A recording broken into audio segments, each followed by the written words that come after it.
নমস্কার বন্ধুরা, আজকে আবার এসেছি ইলিশ মাছ নিয়ে। আজকে গোটা গোটা ছোটো ছোটো বেগুন দিয়ে ইলিশ মাছের সর্ষে বাটা দিয়ে রান্না করে দেখাবো। এই জন্য ইলিশ মাছ নিয়েছি, ছোটো 3টে ইলিশ মাছ নিয়েছি, পরিষ্কার করে ধুয়ে নিয়েছি। এবার এর মধ্যে নুনটা হলুদটা মিশিয়ে দিচ্ছি। যে কোনো মাছ রান্না করার সময় নুনটা হলুদটা মাখিয়ে নিই আমরা, তাহলে ভালো মতো ভাজা হয়ে যায়। এই বর্ষা, এখনও বর্ষা আছে, এই বর্ষা মৌসুমে ইলিশ মাছটা ভালোই ওঠে। এই সময় খেতে সুস্বাদু হয়। ইলিশ মাছটা এই সময় খুব সুস্বাদু হয়। যে কোনো ছোটো মাছ বলুন আর বড়ো মাছ বলুন, যে কোনো ইলিশ মাছ রান্না করলেই স্বাদে গন্ধে অপূর্ব হয়ে যায়।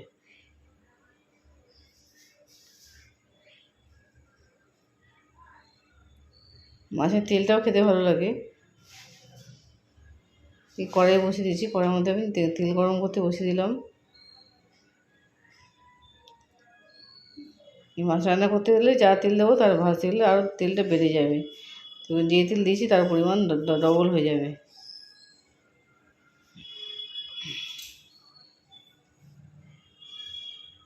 মাছগুলোকে ভালো করে এপিট ওপিট করে নিচ্ছি।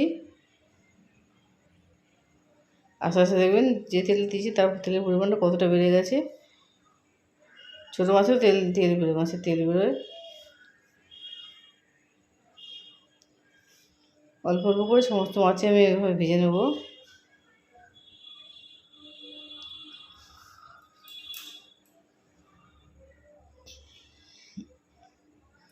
কাঁচা ইলিশ মাছও রান্না করা যায়, তবে আজকের দিনে কাঁচা ইলিশ মাছ রান্না করে দেখাচ্ছি না। আমি ইলিশ মাছটাকে ভেজে রান্না করে দেখাচ্ছি। আমার চ্যানেলে ইলিশ মাছের অনেক রকম রেসিপি আছে, আপনারা ভিজিট করে যেতে পারেন। ইলিশ মাছ দিয়ে যে কোনো পদে করলেও দুর্দান্ত স্বাদের হয়। আমার চ্যানেলে দেখবেন বিভিন্ন রকম ইলিশ মাছের পদ আছে।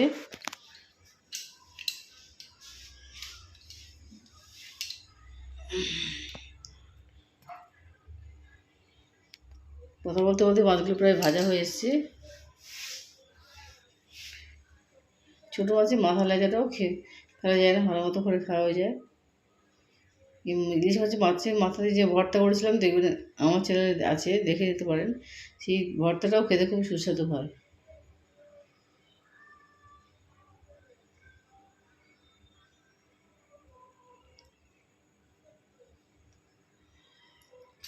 মাথাগুলোকে ভালো করে ভেজে নিয়েছি। এবার এই জন্য সরষে বাটা দেবো। সরষে বাটা কাঁচা লঙ্কা দিয়ে পেস্টটা তৈরি করে রাখতে হবে।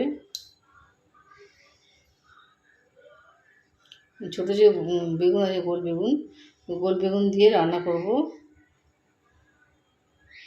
বাজারে এই বেগুনগুলো খুব ভালো মতো পাওয়া যায়, দেখতেও খুব সুন্দর লাগে, তো তাড়াতাড়ি বেশি রান্না করতে সুবিধা। প্রথমে তেলের মধ্যে কালো জিরা ফোড়ন দিয়ে দিলাম।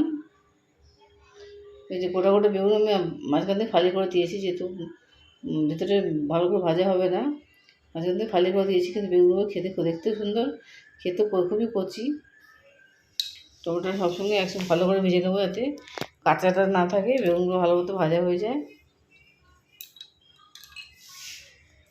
এই মাঝখানে বেগুনগুলো চিড়ে দেওয়ার ফলে ভালো মতো তেল মশলাটা ঢুকতে পারবে।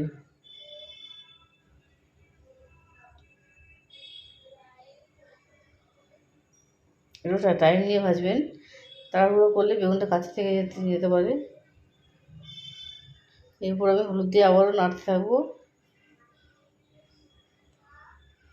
এই সময় গ্যাসের আঁচটা একটু কমিয়ে দেবেন। মশলা করার জন্য আমি নিয়েছি সরিষা,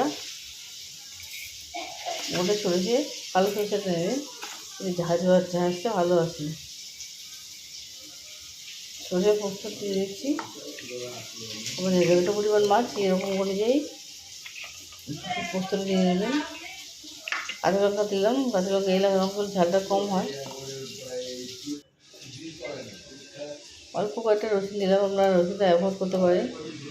আদা টুকরো দিলাম, দিয়ে জল দিয়ে দেবো।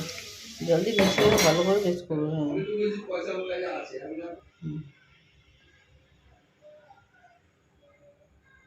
এরপর আমি হলুদ গুঁড়ো, লঙ্কা গুঁড়ো দিয়ে দিচ্ছি। দেখুন আমি কীভাবে রান্না করছি বেগুনটা দিয়ে ইলিশ মাছ। পেস্টটা যে করেছিলাম ওই বাটিটা পুরোপুরি ঢেলে দিলাম। ঢেলে দিয়ে এবার ভালো করে কষাতে হবে।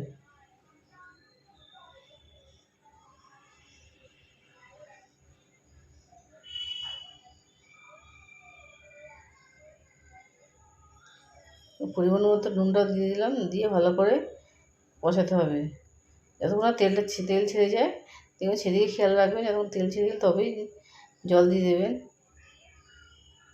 মশলা দেওয়া যে জলটা ছিল জলটা দিয়ে দিলাম, এতে অপচয় হলো না, এই সরষে বাটা দেওয়া জলটাও কাজে লেগে গেল। এসব ঢাকনা দিয়ে চাপা দিয়ে রাখবেন, তাতে বেগুনগুলো ভালো মতো সিদ্ধ হয়ে যায়। তারপর কেকটা বসিয়ে দিতে হবে।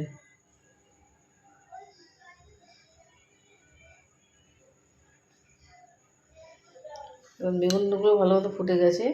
এবার আমি এর মধ্যে ইলিশ মাছটা দিয়ে দিচ্ছি। বেগুনগুলো কিন্তু নরম হয়ে গেছে।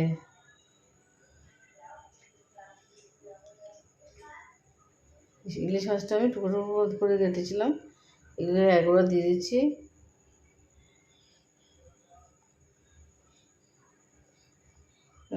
তৈরি হয়ে গেল আমার ইলিশ মাছ, ছোটো ইলিশ মাছ বেগুন দিয়ে, গোটা বেগুন দিয়ে।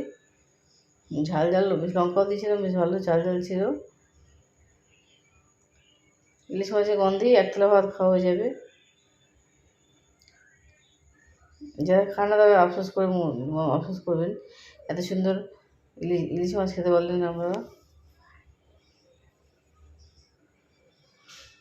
বাড়িতে অবশ্যই এভাবে রান্না করে দেখবেন, এতে খেতে সত্যি সুন্দর হয়। শেষের দিকে দুটো কাঁচা লঙ্কা ছেড়ে দিয়ে দিলাম।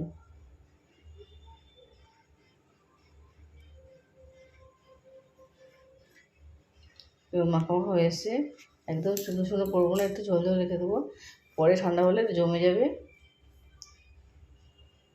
সামান্য একটু পাতলা করলে পরে জমে গিয়ে টাইট হয়ে বসে যাবে। রেডি হয়ে গেল ইলিশ মাছের ঝাল।